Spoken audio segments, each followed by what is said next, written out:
Good morning, student. Today we will discuss about the next topic, that is sewage treatment plant. First of all, you should know what is the meaning of sewage here. बेटा sewage का मतलब क्या होता है? All the waste which come out from our household activities, like our toilet से जो आ रहा है, किचन से जो आ रहा है, उस सारे वेस्ट को हम लोग क्या बोलते हैं?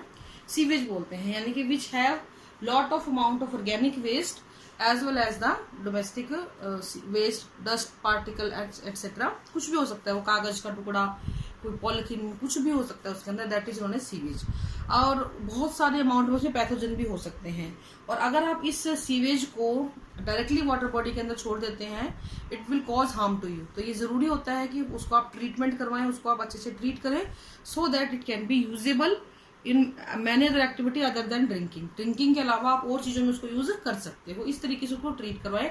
डायरेक्टली डालेंगे तो पैथोजन के अटैक की संभावना बहुत ज्यादा होती है, तो इसलिए सीवेज ट्रीटमेंट किया जाता है. और सीवेज ट्रीटमेंट के लिए we have set up sewage treatment plant. Government घरों घरों में नहीं लगता है, ये गवर्नमेंट के द्वारा लगाए जाते हैं. तो जितनी भी शहर की गंदगी होती है वो सारी बड़े बड़े पाइप्स के थ्रू सीवेज ट्रीटमेंट प्लांट में जाती है, और वहां जाके क्या होता है बेटा, उनको ट्रीट किया जाता है. कैसे ट्रीट करते हैं? 3 स्टेप में ट्रीट किया जाता है: प्राइमरी, सेकेंडरी और tertiary treatment. Primary treatment is also known as physical treatment. Secondary treatment is known as biological treatment, and tertiary treatment is known as chemical treatment. तो 3 स्टेप में ये होता है बेटा: physical, chemical, biological. In physical treatment there is no need of microbes, only physical activity has been done to treat the water. And what we are doing here, we are only removing the objectionable substances like any type of paper, any type of polythene bag, any type of dust particle, dirt, pebbles, or maybe it may be cloth. वो कुछ भी हो सकता है, उसको हम remove करवाते हैं. So we are using various type of filtration steps. So first we go for the sequential filtration. In this process we are passing the water through the filter of different pore size. ठीक है, उससे होगा क्या बेटा, अलग अलग size के pore size की वजह से आपकी छोटा से छोटा ऑब्जेक्टिव सब्सटेंस भी यहाँ पे छन जाएगा, फिल्टर हो जाएगा. उसके बाद उस सारे के सारे पानी को हम लोग एक बड़े टैंक के अंदर लंबे टाइम के लिए छोड़ देते हैं, ताकि जितना भी डस्ट पार्टिकल है, डर्ट पार्टिकल है, कोई पत्थर है, कंकड़ है, जो कि उस फिल्ट्रेशन में नहीं छन पाया था, वहां नहीं रुक पाया था, उसको पास कर गया था, वो यहाँ पे सेटल डाउन हो जाएगा. सेडिमेंटेशन आपने पढ़ा हुआ है अच्छे से और क्लासेस के अंदर, केमिस्ट्री क्लास में. तो उसकी वजह से क्या होगा बेटा, आपका जितना भी पार्टिकल है वो डस्ट सेटल डाउन हो गया. इस चीज को हम सेडिमेंटेशन बोलते हैं. अभी भी ये प्रोसेस कंप्लीट नहीं हुआ है, क्योंकि बहुत ही फाइन और महीन पार्टिकल जो हैं they are present in the water itself. तो हम क्या करेंगे, we will use the alum. ठीक है, एलम फिटकरी बोल देते हैं बेटा इसको हम लोग लोकल लैंग्वेज में. अपने नॉर्मली फिटकरी बोल दिया जाता है घरों के अंदर इसको. The alum is cause the flocculation. Flocs बना लेता है ये अराउंड पार्टिकल. जैसे 10 पार्टिकल सस्पेंडेड जो पड़े हुए ना, ये उनके चारों तरफ लग जाएगा, ऐसे फ्लॉक्यूलेशन कर देगा. और इसकी वजह से, फ्लॉक्यूलेशन की वजह से क्या होता है बेटा, आपका जो डस्ट पार्टिकल है वो काफी हैवी हो गया. और आपको पता है जब चीज हैवी होती है तो it will get settle down, वो धीरे धीरे नीचे बैठेगी. तो इस तरीके से उन फाइन पार्टिकल्स को जो हमें पानी में नजर भी नहीं आ रहे थे, उनको भी फ्लॉक्स बना के नीचे सेटल डाउन कर दिया गया. तो बेसिकली हमने अपनी तरफ से पूरा ये किया कि जितना भी डस्ट और डर्ट था वो सारा का सारा क्या हो जाए, रिमूव हो जाए. तो filtration and sedimentation first step आपका कंप्लीट हो जाता है इस तरीके से.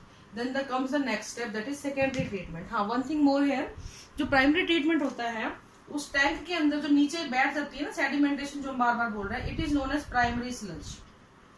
It is known as primary sludge. इस प्राइमरी स्लज को हम लोग क्या करते हैं, एनाएरोबिक डाइजेस्टर्स के अंदर भेज देते हैं. इस एनाएरोबिक डाइजेस्टर में क्या होगा, इस प्राइमरी स्लज को ट्रीट किया जाएगा, which will give us the biogas and manure. हमें खाद मिलती है और बायोगैस मिलती है. This manure is used in agricultural field and this biogas is used in the household activity और किचन्स. ठीक है. Secondary treatment is consist of use of microbes. यहाँ पे हम माइक्रोब्स को यूज करेंगे. And why we need to use the microbes, because in the first step we just remove the dust particle or the objectionable substances, but we cannot discuss about any type of organic load. Organic load बहुत होता है इस sewage के अंदर, उसको खत्म करना जरूरी है. And the organic load is indicated by BOD. If your BOD, if the BOD of the water is high, that mean there is a lot of organic load, और lot of organic load.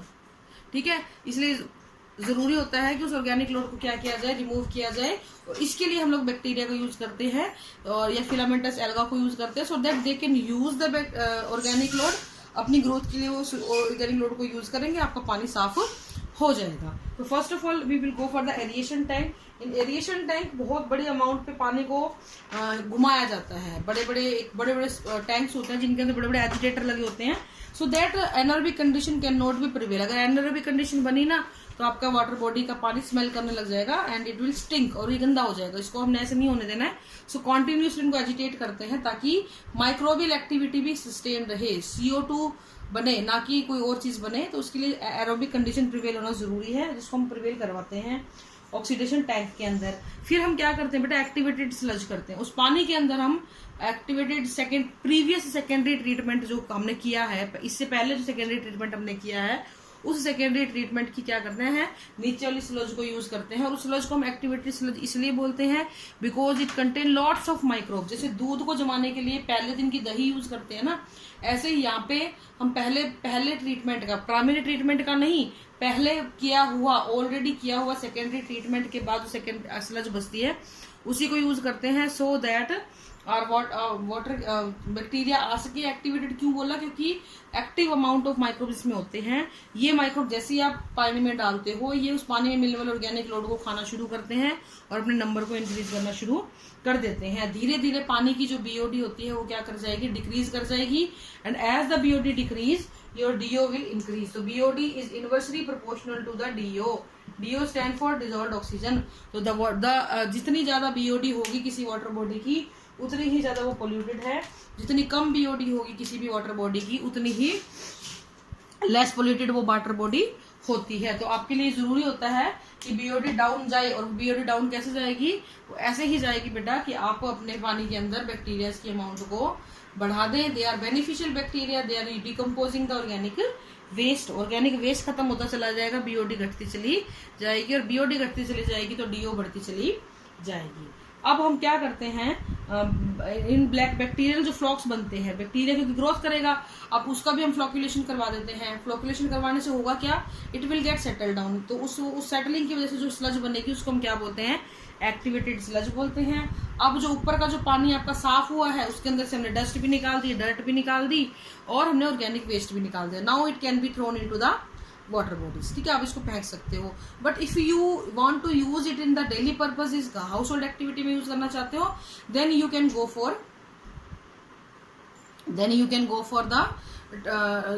For the treatment like tertiary treatment, chlorinated water, आप इसको बोलते हो, chlorine की गोलियां डाल सकते हो, ब्लीचिंग पाउडर डाल सकते हो। You can use UV radiation, you can use the ozone rays. ठीक है, तो इससे क्या होगा, आपके जो पैथोजेंस है वो सारे के सारे यहाँ पे खत्म हो जाएंगे। या कोई हार्मफुल बैक्टीरिया अगर पानी के अंदर प्रेजेंट है वो भी खत्म हो जाएगा। तो इस तरीके से आप टर्शियरी ट्रीटमेंट करवाते हो, so that you can use it in the daily house hold activity. Secondary treatment के बाद आप पानी को यूज कर सकते हो खेती बाड़ी के अंदर। ठीक है बेटा, अब जो एनारोबिक डाइजेस्टर है उसके अंदर क्या होता है, उसके अंदर हम मिथेनोजेनिक बैक्टीरिया और नॉन मिथेनोजेनिक बैक्टीरिया को यूज करते हैं। But preferably we are using the methanogenic bacteria as they produce the methane gas, H2S and CO2 by the activated sludge और प्राइमरी स्लज, जिसकी वजह से आपको बायोगैस मिलती है और जो हमारे लिए बहुत ज्यादा बेनिफिशियल होती है। तो इस तरीके से बेटा हम लोग सीवेज ट्रीटमेंट को कंप्लीट करते हैं। आप एक चीज ध्यान रखना, BOD जो होती है कम से कम 10 से 15% घट जाए। जो एक्चुअल BOD है आपके पानी की, उससे 10 से 15% अगर कम हो गई है तो आप उस पानी को नेचुरल वाटर बॉडी में डाल सकते हो। Otherwise it will be harmful to your water body, क्योंकि BOD बड़ी होगी ना तो आपकी नेचुरल वाटर बॉडी खत्म होने शुरू हो जाती है। तो इसलिए आप डायरेक्टली पानी के अंदर सीवेज को कभी भी ना डालें। ठीक है, तो ये चीज आपने ध्यान रखनी है। और एक चीज ध्यान रखो, एक्टिवेटेड स्लज को जो होती है उसके सारे के सारे को आप यूज नहीं करते हो अगले प्रोसेस में, कुछ अमाउंट को अगले प्रोसेस में यूज करते हो, बाकी सारे को बायोगैस प्रोडक्शन में यूज कर लिया जाता है। ठीक है बेटा, तो this is all for today. Tomorrow will discuss about the biogas plant. Thank you and have a nice day.